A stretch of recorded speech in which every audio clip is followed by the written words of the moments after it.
ഏവർക്കും നമസ്കാരം. ഒരു പുതിയ വീഡിയോയിലേക്ക് സ്വാഗതം. ഇന്ന് നമ്മൾ സോളാർ സിസ്റ്റം വീഡിയോയുടെ പാർട്ട് 5 ആയിട്ടാണ് വന്നിരിക്കുന്നത്. കഴിഞ്ഞ വീഡിയോയിൽ നമ്മൾ നമ്മുടെ ഭൂമിയെയാണ് പരിചയപ്പെടുത്തിയത്. ഈ വീഡിയോയിൽ നമ്മുടെ ഭൂമിയുടെ ഏക പ്രകൃതിദത്ത ഉപഗ്രഹമായ ചന്ദ്രനെയാണ് നമ്മൾ പരിചയപ്പെടുത്തുന്നത്. അപ്പോൾ നമുക്ക് വീഡിയോയിലേക്ക് പോകാം. നമ്മുടെ ഭൂമിയോട് ഏറ്റവും അടുത്തുള്ള ഒരു നാച്ചുറൽ ആയിട്ടുള്ള ബഹിരാകാശത്തുള്ള ഒരു വസ്തുവാണ് ചന്ദ്രൻ എന്ന് പറയുന്നത്. ഇതിൻ്റെ വലുപ്പം എത്രയാണെന്ന് അറിയാമോ?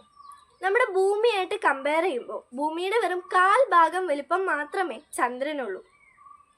അത് കൃത്യമായിട്ട് പറയുകയാണെങ്കിൽ നമ്മുടെ ചന്ദ്രൻ ഒരു ഗോളമാണല്ലോ. ഇതിനെ ഒരു 2 ഡയമെൻഷനിൽ എടുക്കുകയാണെങ്കിൽ, അതായത് ഒരു വൃത്തമായിട്ട് നമ്മൾ സങ്കല്പിക്കുകയാണെങ്കിൽ ഇതിൻ്റെ ആരം ഏകദേശം 3474 കിലോമീറ്റേഴ്സാണ്. നമ്മുടെ സൗരയൂഥത്തിലെ ഉപഗ്രഹങ്ങളുടെ വലിപ്പത്തിൽ 5ാം സ്ഥാനമാണ് ചന്ദ്രനുള്ളത്. ഭൂമിയോട് ഏറ്റവും അടുത്ത് എന്ന് പറയുമ്പോൾ ഭൂമിയും ചന്ദ്രനും തമ്മിലുള്ള ദൂരം എത്രയാണെന്ന് അറിയാമോ? ഏകദേശം 3,84,400 കിലോമീറ്റേഴ്സാണ്. കുറച്ചുകൂടി വ്യക്തമായിട്ട് നമുക്ക് ചിന്തിക്കാൻ കഴിയുന്ന രീതിയിൽ പറഞ്ഞു കഴിഞ്ഞാൽ നമ്മുടെ ഭൂമിയുടെ വലുപ്പമുണ്ടല്ലോ, അതേ വലുപ്പമുള്ള 30 ഗ്രഹങ്ങളെ നിരത്തി വെച്ച് കഴിഞ്ഞാൽ എത്ര ദൂരമുണ്ടോ അത്രയും ദൂരത്തിലാണ് ഭൂമിയും ചന്ദ്രനും നിൽക്കുന്നത്. നമ്മുടെ ഭൂമി സൂര്യനെ ചുറ്റുന്നത് ഒരു ഓവൽ ഷേപ്പിലാണ്. ഇതുപോലെ തന്നെ ചന്ദ്രനും നമ്മുടെ ഭൂമിയെ ചുറ്റുന്നതും ഒരു ഓവൽ ഷേപ്പിലാണ്. അപ്പോൾ കൂടിയ ദൂരവും കുറഞ്ഞ ദൂരവും ഉണ്ട്. നമ്മളൊരു ആവറേജ് ഡിസ്റ്റൻസ് ആണ് പറയുന്നത്. അതുപോലെ നമ്മുടെ ചന്ദ്രൻ നമ്മുടെ ഭൂമിയിൽ നിന്ന് എല്ലാ വർഷവും കുറച്ച് ദൂരം നീങ്ങിക്കൊണ്ടിരിക്കുകയാണ്, അകന്നു പോയിക്കൊണ്ടിരിക്കുകയാണെന്ന് നിങ്ങൾക്കറിയാമോ? അതെ, അതായത് ഏകദേശം 1 ഇഞ്ചോളം എല്ലാ വർഷവും ചന്ദ്രൻ നമ്മുടെ ഭൂമിയിൽ നിന്ന് അകന്നു പോയിക്കൊണ്ടിരിക്കുകയാണ്. നമ്മുടെ ഭൂമിയും ചന്ദ്രനുമായിട്ട് വേറൊരു സാമ്യം കൂടിയുണ്ട്. ഭൂമിയെ പോലെ തന്നെ ഒരു റോക്കി സർഫേസ് ആണ് ചന്ദ്രനുള്ളത്. അതായത് ഉപരിതലം പാറകളൊക്കെ കൊണ്ട് നിറഞ്ഞതാണ്. അതുപോലെ തന്നെ ചന്ദ്രൻ്റെ ഉപരിതലത്തിൽ മറ്റു ചില കാര്യങ്ങൾ കൂടിയുണ്ട്. എല്ലാവർക്കും അറിയാവുന്ന പോലെ ക്രേറ്റേഴ്സ് ധാരാളം ചന്ദ്രനിലുണ്ട്. അതുപോലെ തന്നെ മരിയ, ടെറ തുടങ്ങി മറ്റു പല കാര്യങ്ങളും ചന്ദ്രൻ്റെ ഉപരിതലത്തിൽ നമുക്ക് ദൃശ്യമാണ്. നമ്മുടെ ഭൂമിയെ പോലെ തന്നെ ചന്ദ്രൻ സ്വയം കറങ്ങുകയും അതോടൊപ്പം തന്നെ ഭൂമിയെ വലം വയ്ക്കുകയും ചെയ്യുന്നുണ്ടെന്നുള്ള കാര്യം എല്ലാവർക്കും അറിയാലോ. ചന്ദ്രൻ ഇങ്ങനെ സ്വയം കറങ്ങാനെടുക്കുന്ന സമയവും ഭൂമിയെ വലം വയ്ക്കാൻ എടുക്കുന്ന സമയവും തുല്യമാണ്. ഇത് ഏകദേശം 27.3 ദിവസങ്ങളാണ്.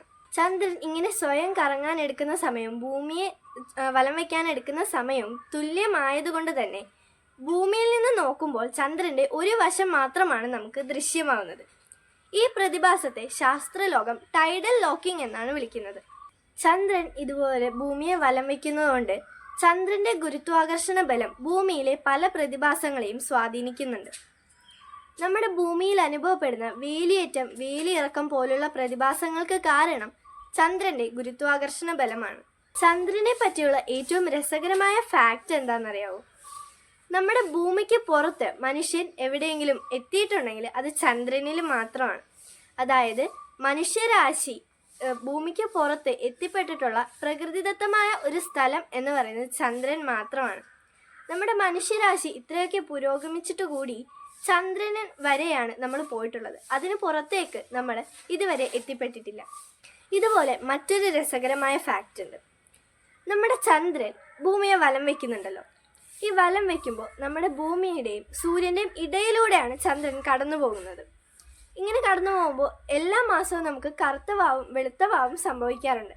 പക്ഷെ സൂര്യഗ്രഹണം എല്ലാ മാസവും സംഭവിക്കാറില്ല. അതിനൊരു കാരണമുണ്ട്. അതെന്താണെന്നറിയാമോ? നമ്മുടെ ഭൂമി സൂര്യനെ വലം വയ്ക്കുന്ന പാതയ്ക്ക് അനുബന്ധമായി ചന്ദ്രൻ നമ്മുടെ ഭൂമിയെ വലം വയ്ക്കുന്ന പാതയ്ക്ക് ഒരു 5 ഡിഗ്രി ചരിവുണ്ട്. ഇതുകൊണ്ട് തന്നെ നമ്മുടെ ചന്ദ്രൻ എപ്പോഴും ഭൂമിയെ വലം വയ്ക്കുന്ന സമയത്ത് സൂര്യൻ്റെ നേർക്ക് നേരെ വരില്ല. പകരം ഒന്നില്ലെങ്കിൽ സൂര്യൻ്റെ കുറച്ച് മുകൾ ഭാഗത്തുകൂടി അല്ലെങ്കിൽ കുറച്ച് താഴെ ഭാഗത്തുകൂടിയായിരിക്കും പോകുന്നത്. ഇത് കൃത്യം നേർരേഖയിൽ, അതായത് സൂര്യൻ, ചന്ദ്രൻ, ഭൂമി ഇവ കൃത്യം നേർരേഖയിൽ വരുന്ന സമയത്താണ് സൂര്യഗ്രഹണം സംഭവിക്കുന്നത്. ഇങ്ങനെ എല്ലാ മാസവും കൃത്യം നേർരേഖയിൽ വരാത്തത് കൊണ്ടാണ് എല്ലാ മാസവും സൂര്യഗ്രഹണം സംഭവിക്കാത്തത്. ഇത്രയൊക്കെയാണ് നമ്മുടെ ചന്ദ്രനെ പറ്റിയിട്ട് ഏറ്റവും പ്രധാനപ്പെട്ട വിവരങ്ങൾ. അപ്പോൾ ഈ വീഡിയോ നിങ്ങൾക്ക് എല്ലാവർക്കും യൂസ്ഫുൾ ആയി എന്ന് വിചാരിക്കുന്നു. ഇനി അടുത്ത വീഡിയോ നമ്മുടെ മാർസ് അഥവാ ചൊവ്വ എന്ന ഗ്രഹത്തെ പറ്റിയാണ്. അപ്പോൾ ഈ വീഡിയോയെ പറ്റിയുള്ള നിങ്ങളുടെ അഭിപ്രായങ്ങളും നിർദ്ദേശങ്ങളും കമൻറ്റിലൂടെ രേഖപ്പെടുത്തുക. അപ്പോൾ ഇനി മാഴ്സിൻ്റെ വീഡിയോയിൽ കാണുന്നവരേക്കും ബൈ ബൈ.